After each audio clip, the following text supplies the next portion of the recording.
Captain Junho was having his morning coffee on the bridge of the research ship Harmony when everything changed.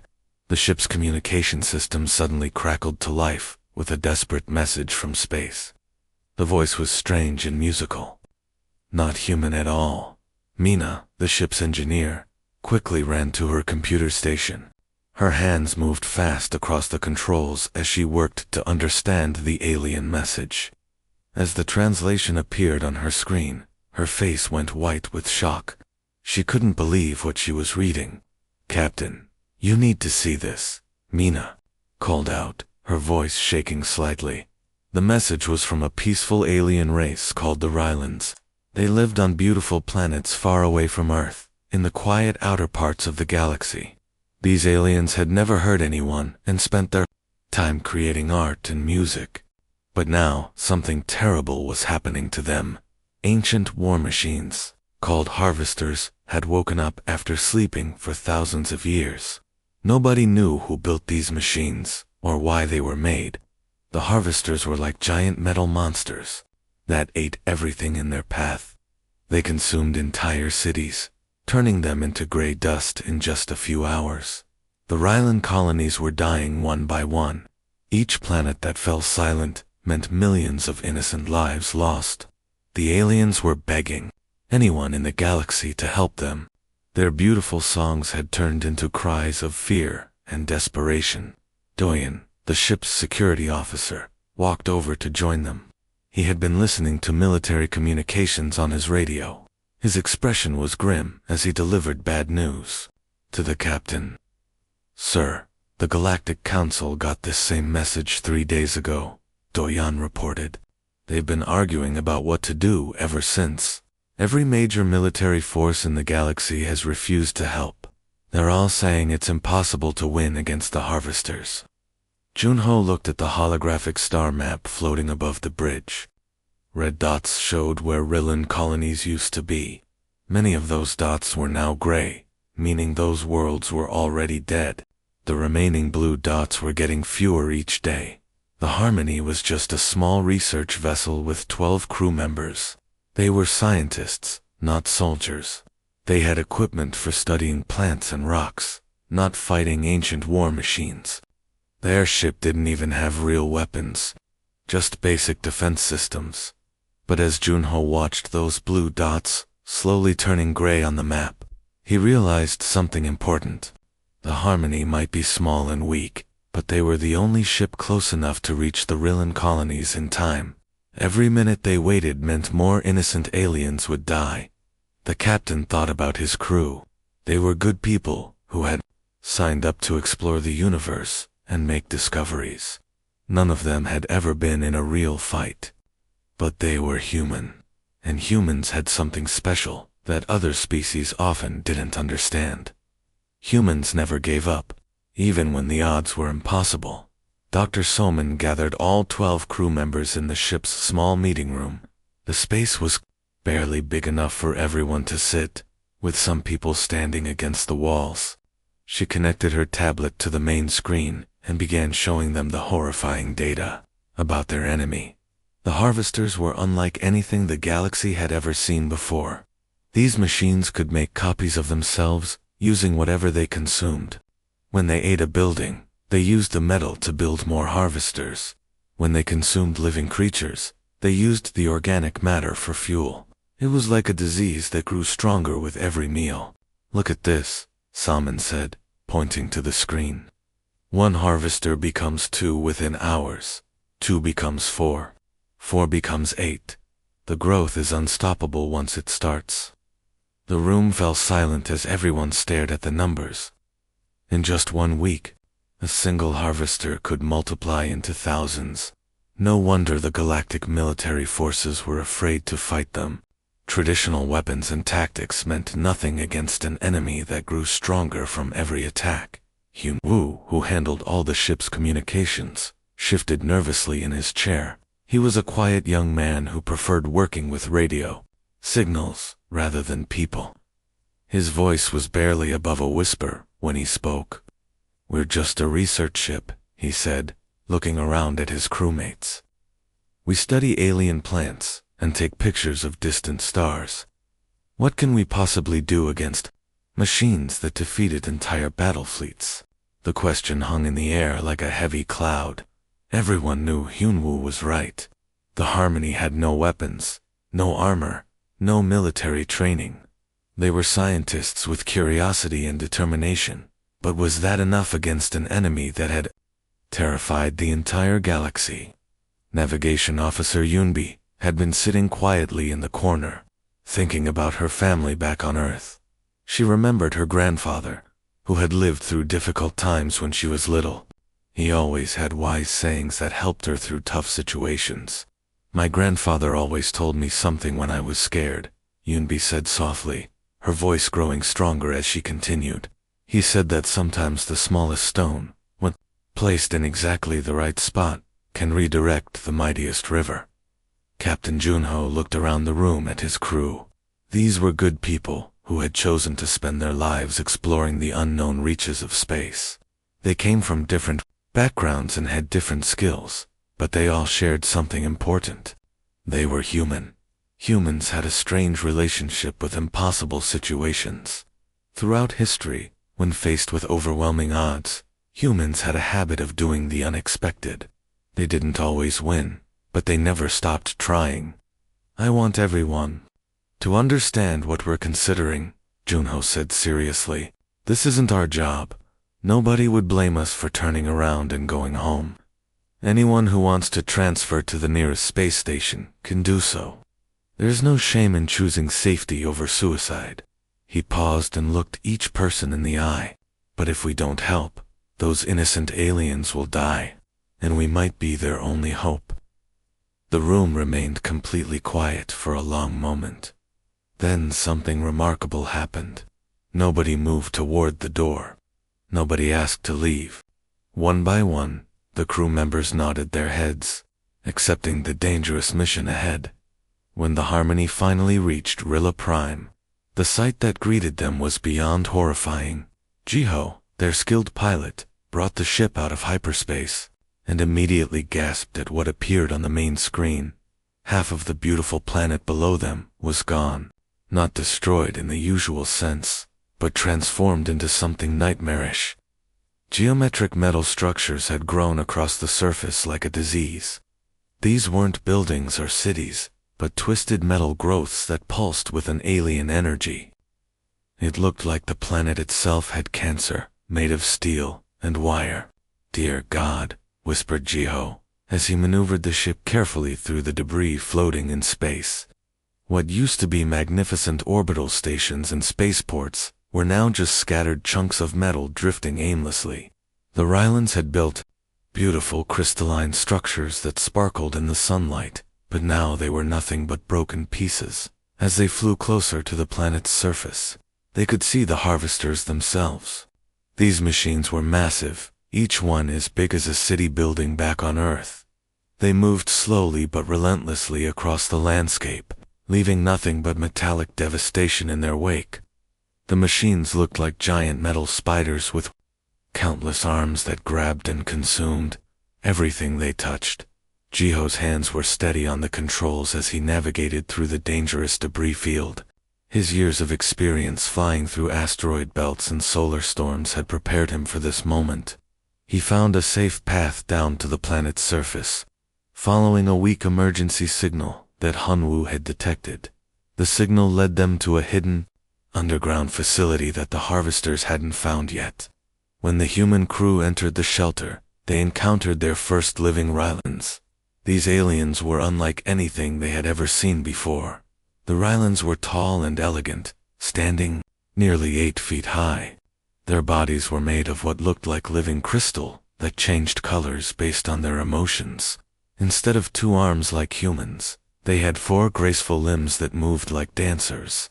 Most remarkably, they didn't speak with words at all. Instead, they communicated by creating beautiful musical sounds that harmonized together. When the Rylans first saw the humans, their crystalline bodies glowed with warm, grateful colors. Their songs became joyful and hopeful for the first time in days. Finally, someone had answered their desperate calls for help, but then, Seojin, The ship's diplomat made a terrible mistake. When introducing the crew, she mentioned that they were from Earth. The moment she said that word, everything changed. The Rylands' bodies immediately shifted to dark, fearful colors. Their beautiful songs turned into discordant, frightened noises. The aliens backed away from the humans, pressing themselves against the far walls of the underground shelter. Sia was confused and tried to calm them down. "We're here to help you," she said gently.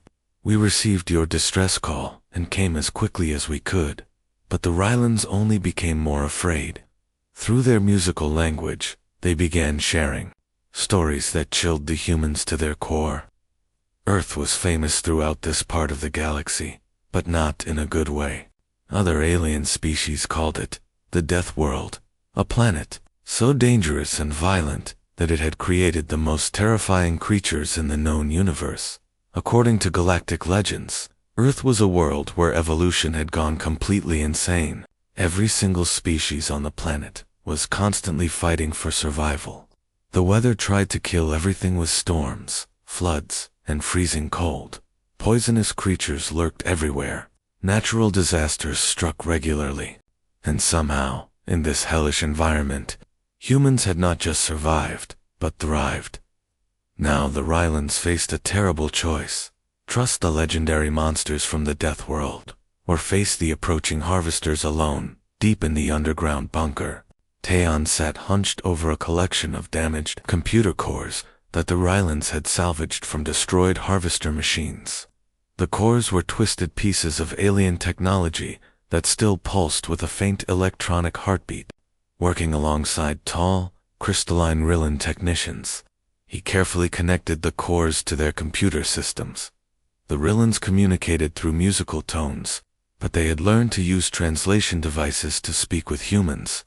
Their voices sounded like wind chimes when they talked about their terrible discoveries.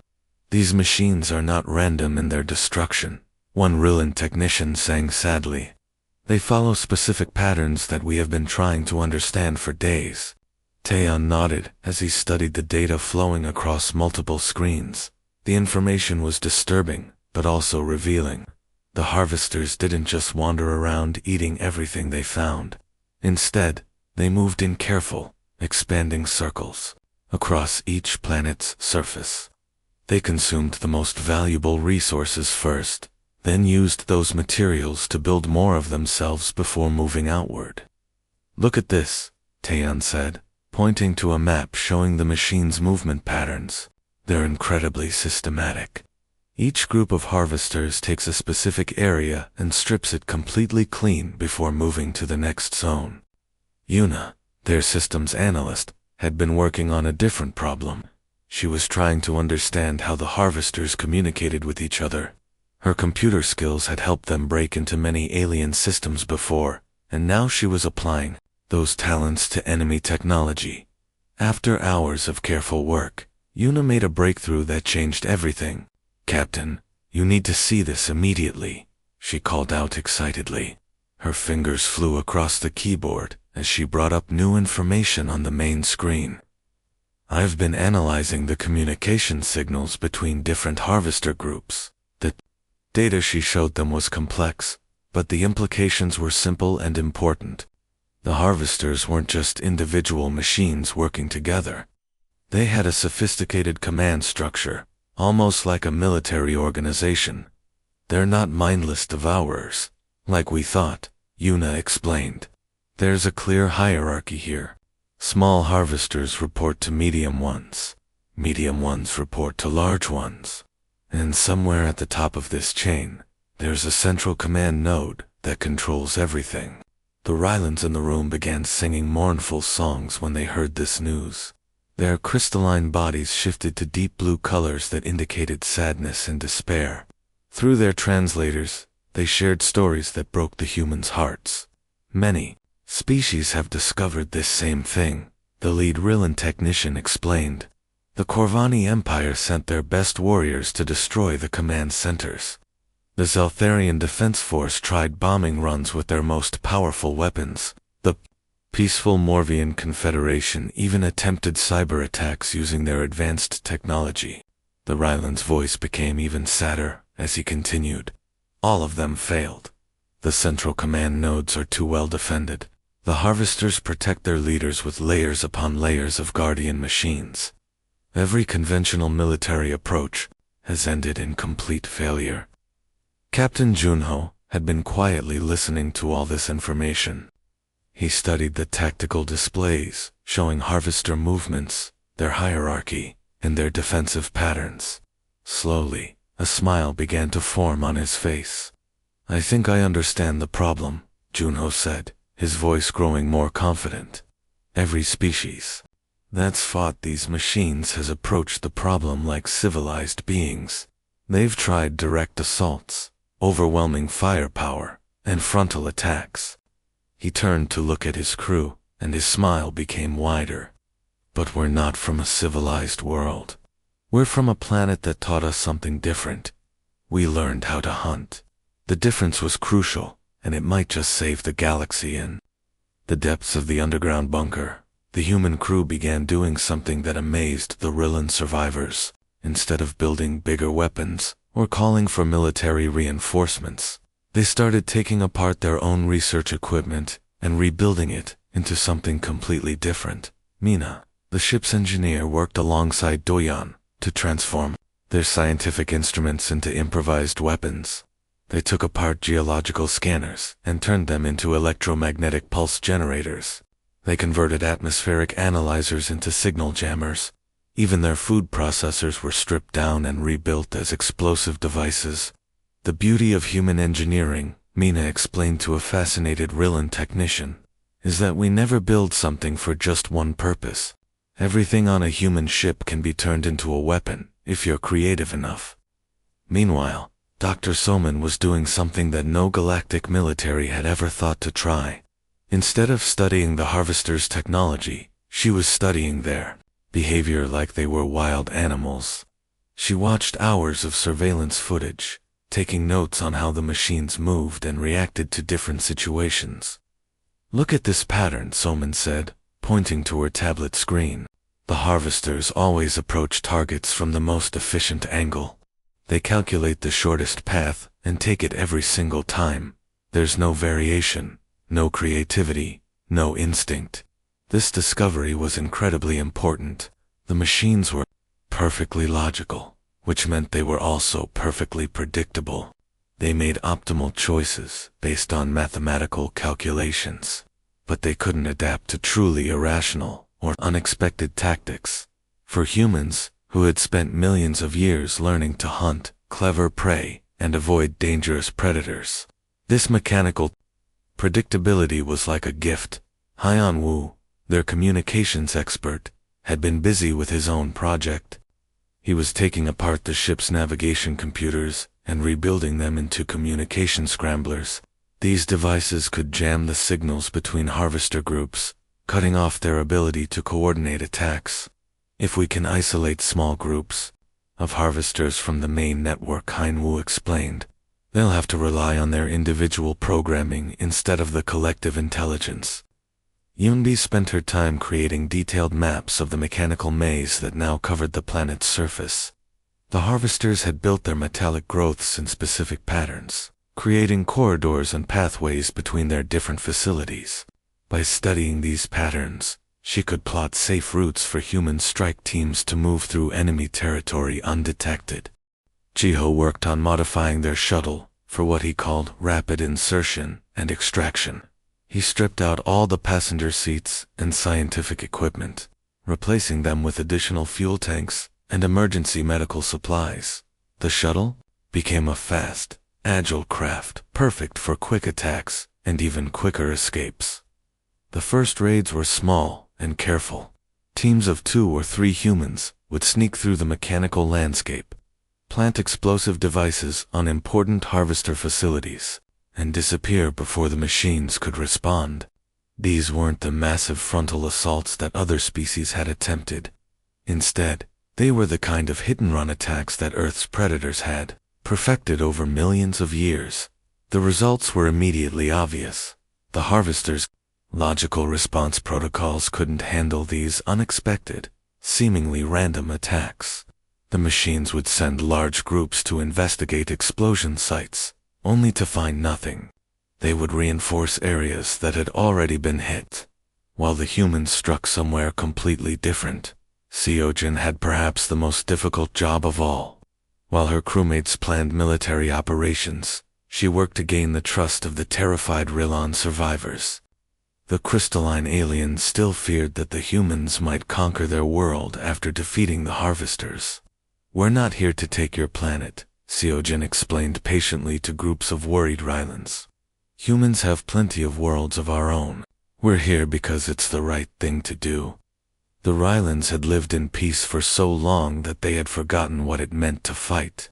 Their crystalline bodies shifted to confused colors, as Taeyeon tried to explain basic military concepts to them. These gentle aliens had spent thousands of years creating beautiful music and art, never needing to defend themselves against anything more dangerous than a mild storm. "We don't understand," one elderly Rylan sang through his translator. "Why would anyone want to hurt another living being? Violence makes no sense to us." Taeyeon was patient as he worked with groups of Rylan survivors in the underground shelter. He had to start from the very beginning, explaining ideas that seemed natural to humans, but were completely foreign to these peaceful creatures. "Sometimes," Taeyeon said gently, "being peaceful isn't enough. When something evil threatens innocent lives, good people have to learn to fight back." Yuna joined the teaching sessions, bringing her technical expertise to combine with Taeyeon's tactical knowledge.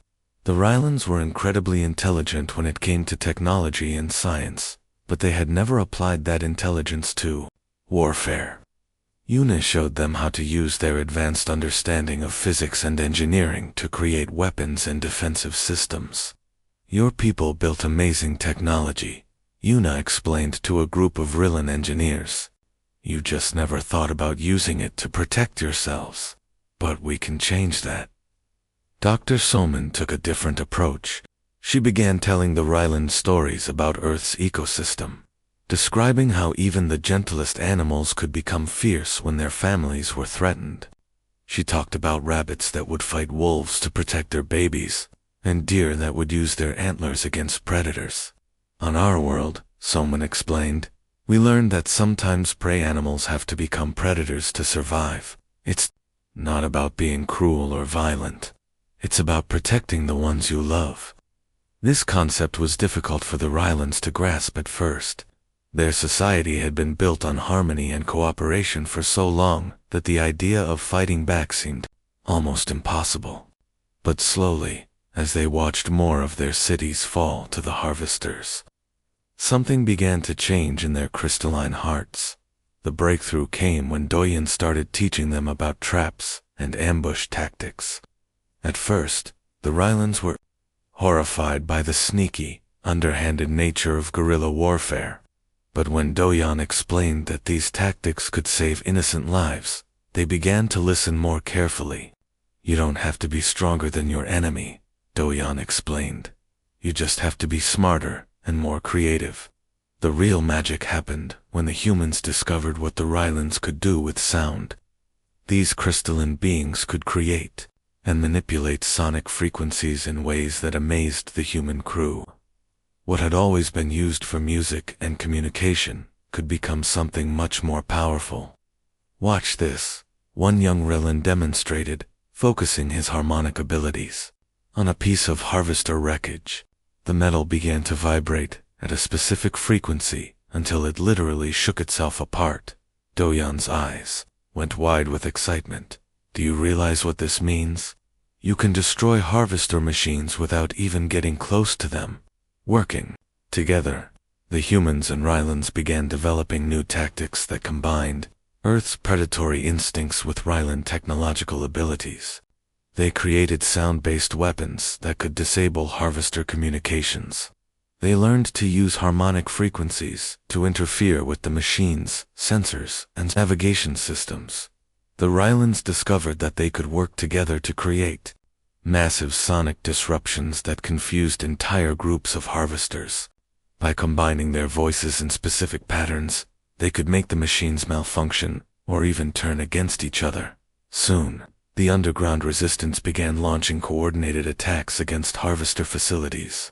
The humans provided the tactical planning and guerrilla strategy, while the Rylans used their sonic abilities to strike from unexpected angles. The mechanical invaders had no programming to handle this unusual combination of predatory cunning and harmonic warfare. For the first time since the invasion began, the harvesters were losing ground instead of gaining it. The Harvester Command Center sat like a metallic cancer in the heart of what used to be Ryla Prime's beautiful capital city, where once stood graceful crystal spires and flowing artistic structures. Now rose a twisted fortress of black metal and pulsing energy conduits. The fortress was massive, stretching several miles in every direction and reaching high into the planet's atmosphere. Captain Junho stood at the edge of the mechanical maze with his team, studying the imposing structure through binoculars. Beside him, several brave Rillan warriors hummed nervously, their crystalline bodies shifting between determination and fear. This was their final chance to save their world, and everyone knew it. "Remember," Kunho said quietly to his mixed team of humans and Rylans, "we're not trying to destroy this place with brute force. We're going in like hunters stalking dangerous prey." High above them, Jiho circled in the modified shuttle, staying just out of range of the fortress's defensive systems. His job was crucial. When the ground team completed their mission, he would have only minutes to extract them before the entire facility came crashing down. "Ground team, this is Jiho." His voice crackled through their communication devices. "I've mapped 3 possible extraction points, but you'll have to reach one of them quickly when the time comes." The team began their approach to the fortress, moving carefully through the metallic landscape. The harvesters had transformed the entire area into a maze of pipes, cables, and mechanical structures. Everything was connected in a vast network that pulsed with alien energy. Mina and Hanwoo worked together as they advanced, using their improvised electronic devices to disable the automated defense systems. Every few hundred yards, they encountered sensor arrays and weapon platforms that would have detected and destroyed any conventional military force. But the humans had learned to think like the prey animals of Earth, moving in ways that confused the machine's logical programming. "Defense grid disabled for the next 60 seconds, Mina whispered into her radio. "Move now." Yunbi led the team through the shifting passages of the mechanical fortress. The corridors were alive in a disturbing way, constantly reconfiguring themselves as the harvesters adapted to the intruder's presence. Walls would suddenly shift to block paths, while new openings would appear in unexpected places. "It's like being inside a living machine," one of the Rylan warriors sang fearfully through his translator. "No," Yunbi replied, studying her constantly, updating maps. "It's like being inside the digestive system of a very large predator. But that's okay. Humans have been escaping from predators for millions of years." Taeyeon carried the most important piece of equipment on the entire mission. Strapped to his back was a specially designed computer containing a virus that Yuna had created over many sleepless nights. This virus was designed to cascade through the harvester network like a disease, causing all the machines to turn on each other. But the virus could only be uploaded from the central command core, deep inside the fortress.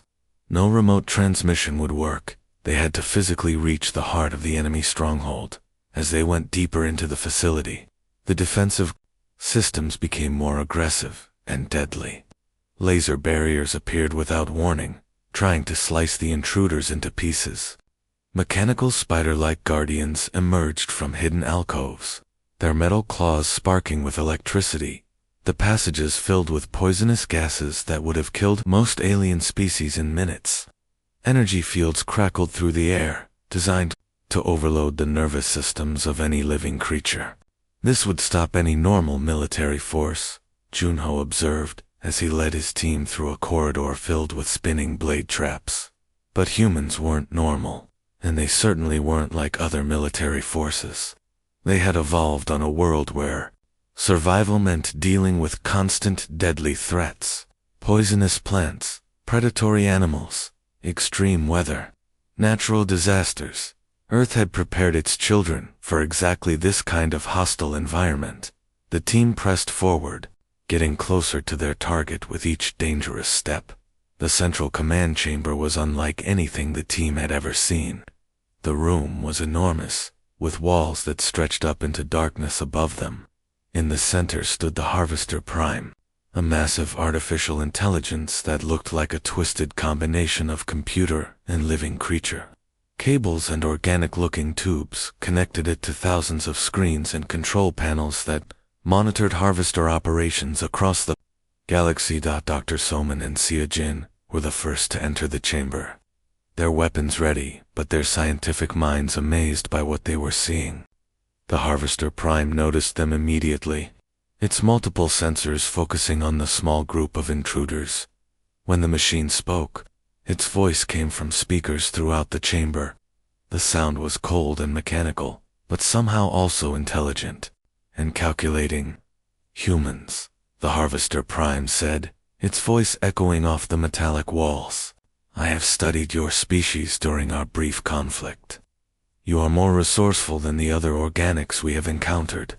Soman kept her weapon pointed at the massive AI, while Seojin tried to locate the upload port that Yuna needed to access. The machine seemed almost amused by their efforts. "I offer you a proposal," the Harvester Prime continued. "Your tactics have been ...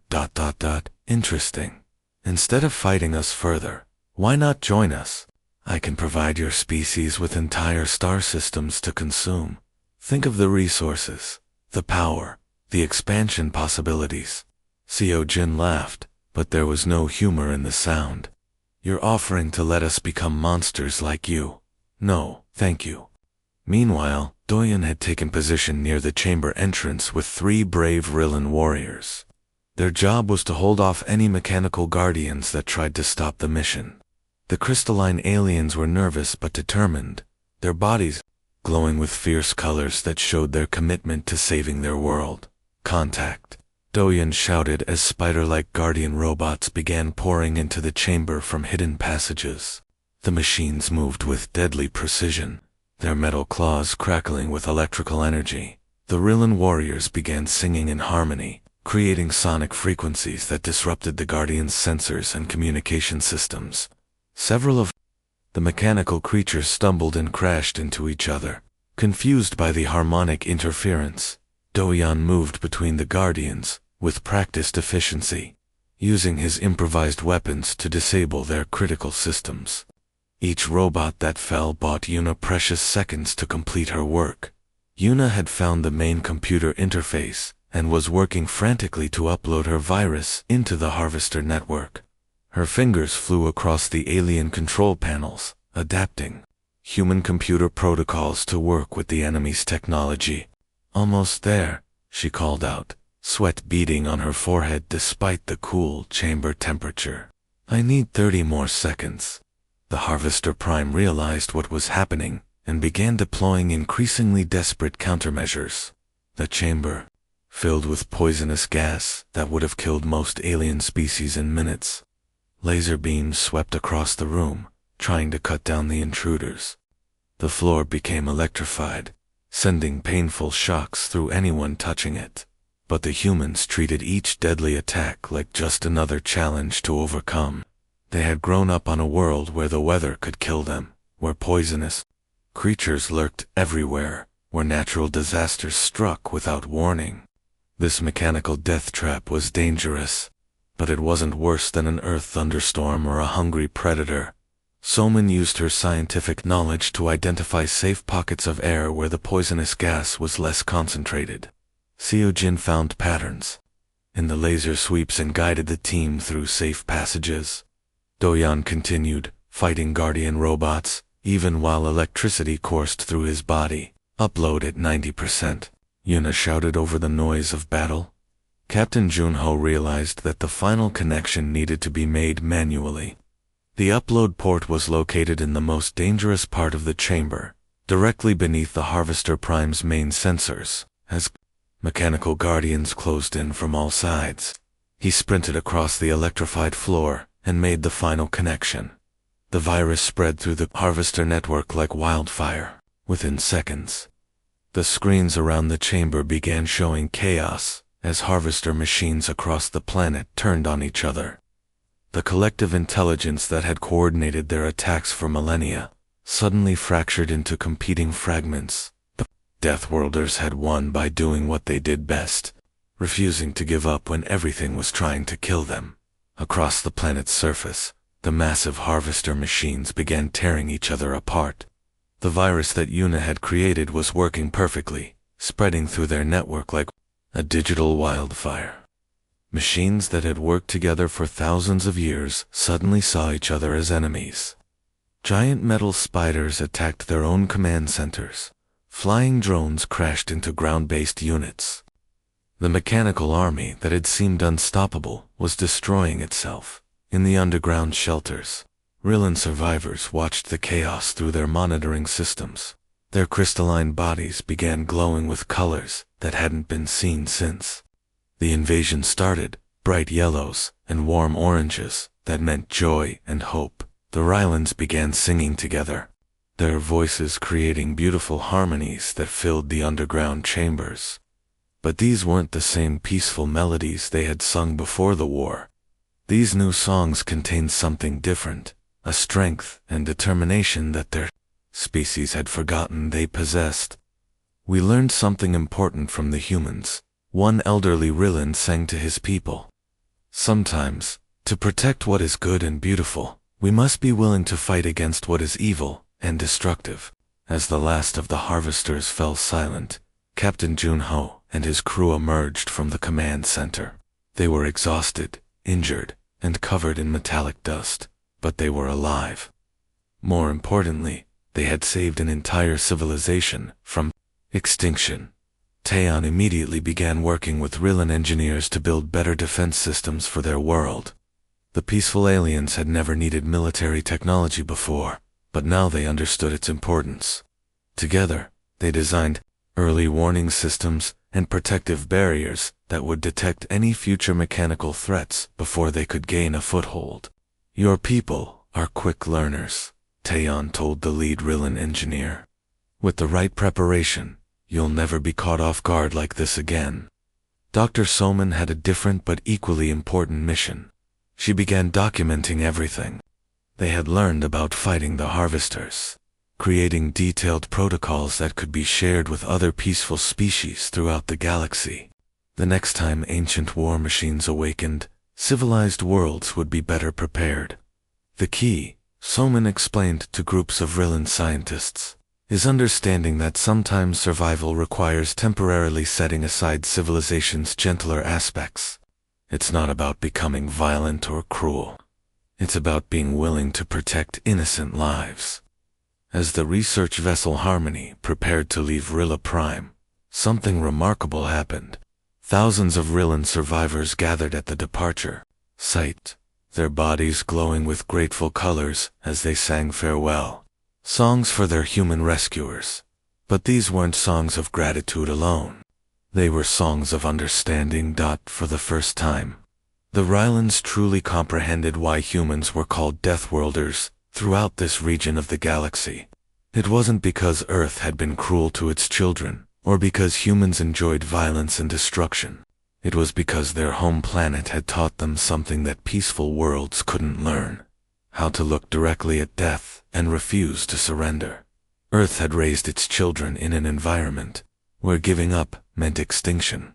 Hurricanes, earthquakes, predatory animals, poisonous plants, extreme temperatures. Every single day on Earth presented challenges that could kill the unwary or unprepared. Over millions of years, this constant struggle had shaped humanity into something unique in the galaxy. They were a species that treated impossible odds, like bad weather, something unpleasant to endure, but not something that would make them quit trying. Captain Junho made the difficult decision to leave behind 3 volunteers from his crew. Doyan volunteered to stay and help train Rillan defense forces. 2 of the Rillan technicians who had worked closely with humans also remained behind too. Serve as cultural bridges between the species. Take care of each other, Junho told the mixed group. And remember, sometimes the best way to preserve peace is to be prepared for war.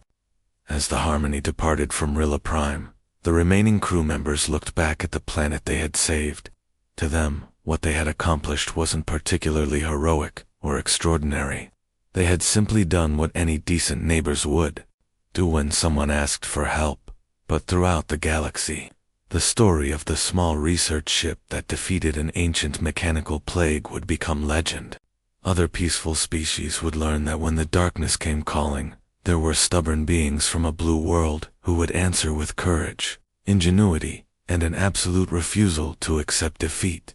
The humans returned to their research mission, ready to explore new worlds and make new discoveries. After all, they had work to do.